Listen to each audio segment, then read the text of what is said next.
So, Red Dragon by Thomas Harris. Now, some of you out there may realise that Red Dragon is the first book in a series of books that Thomas Harris wrote.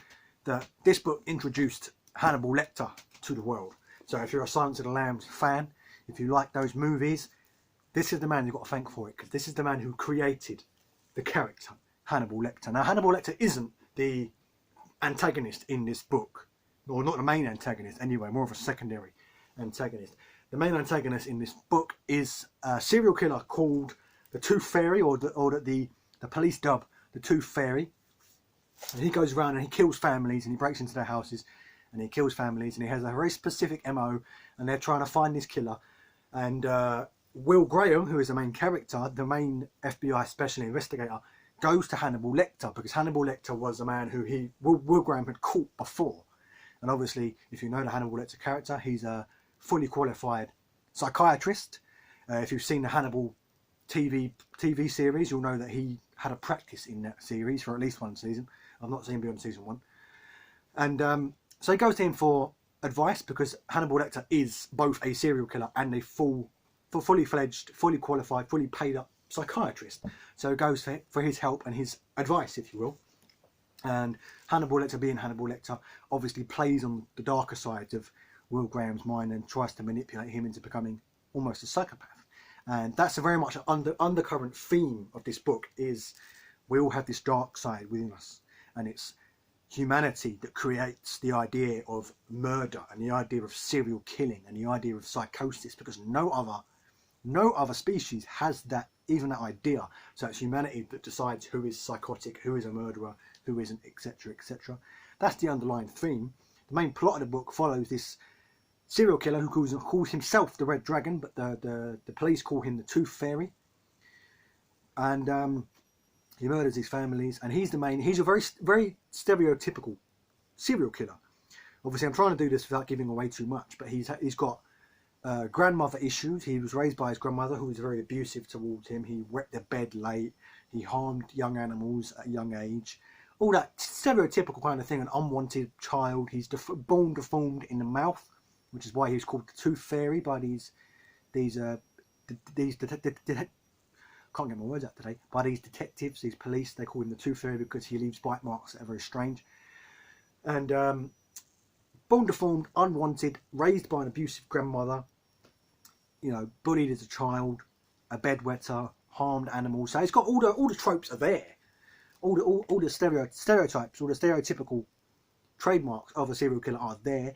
And Francis Dolarhyde is the guy's name, and he starts out as just this.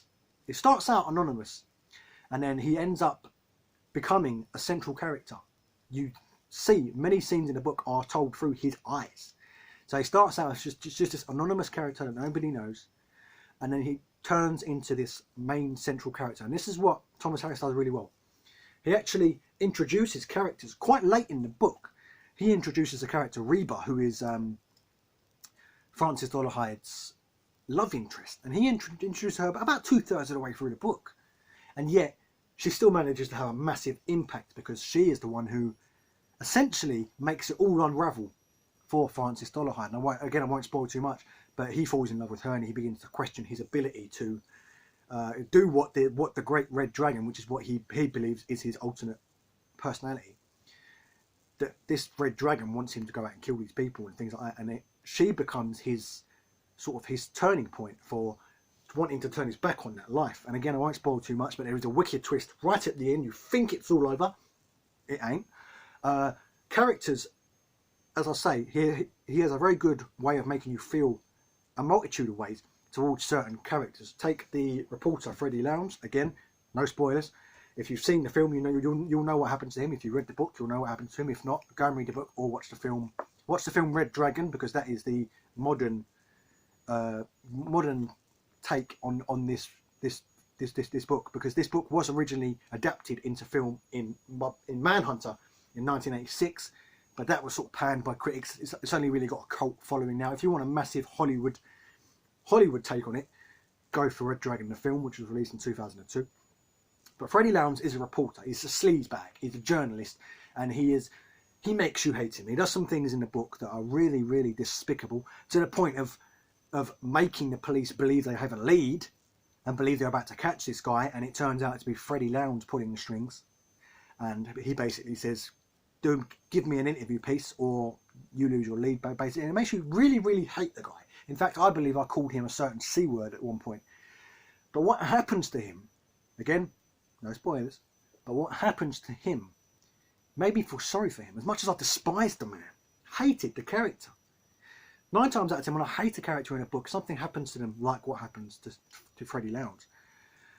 I wouldn't feel bad about it. I'd probably cheer. But again, Thomas Harris makes this character, and he makes you feel one way and then leads you and makes you feel another way, and it's brilliant. He does the same with Francis Dolarhyde.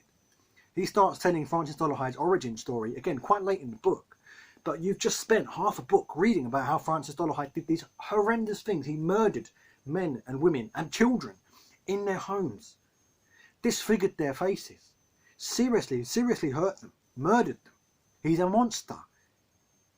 Thomas Harris makes you hate this man. But then with his origin story, he almost makes you feel some sympathy towards him. And that is the mark of a genius writer. The pace picks up substantially in the second half of the book. We get some more action sequences. And Thomas Harris has this habit of, he switches tense. So he'll be talking in past tense. So, you know, Will Graham said this. Jack Crawford, who's Will Graham's sort of FBI handler, he brings him in on the case, does this or did this. And then he'll switch and he'll start talking in present tense. So he'll say, Hannibal Lecter's voice is swooning. Or he'll say, Francis Dolarhyde feels majestic. And he puts you in the present tense, and he puts you in the moment just by a simple switch of the tense. And then he'll switch back as quick as he switched, and you're back in sort of in reality. It truly is a phenomenal book. I spoke about it for 7 minutes now. Truly is a phenomenal piece of work. I'm definitely 100% going to get The Silence of the Lambs, which is the sequel, the famous film we all know, where Hannibal Lecter says, I ate his kidneys? Or is it liver? I think it's kidneys.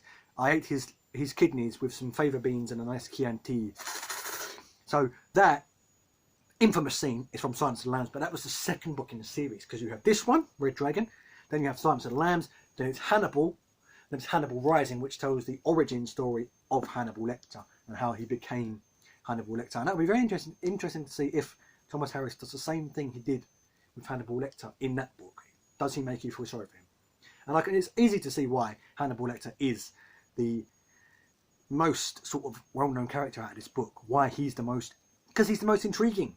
Francis Dolarhyde, okay, he's obviously a paranoid schizophrenic who his voices, has alternate personalities. He has all the stereotypical tropes of a serial killer, but that's boring. We don't want a serial killer who was a bedwetter, who was abused by his grandmother, who was bullied growing up, who harmed animals, who was deformed at birth. We've seen that a million times. What we've never seen, or at least people who haven't read this book and know nothing about Hannibal Lecter will have seen, is a serial killer who is sophisticated, refined, cultured, likes the arts, who is intelligent, who actually has full-on qualifications as a psychiatrist, who actually operated as a psychiatrist. We haven't seen that kind of killer before, until obviously Thomas Harris gave us Hannibal Lecter. That's why Hannibal Lecter is the notorious Hannibal Lecter. And Francis Dolarhyde, if you ask the average person who's Francis Dolarhyde, they're going to say, I don't know. Well, they might say, I don't know, unless they read it, obviously. If you ask your average person, your average cinema goer, even your average novel reader, who's Hannibal Lecter, they want to know who Hannibal Lecter is. And it's because of those reasons I just gave you. So go ahead and pick it up, read it through, 100% worth a read. This was my first book of the year, and it was, honestly, I don't think there's going to be a book that's going to top it this year. Unless, obviously, Thomas Harris' Silence of the Lambs is better. Go ahead and read it. That was Thomas Harris' Red Dragon. Fantastic. One of my favourite books so far today, I think. Thanks for watching. I'll see you in the next video.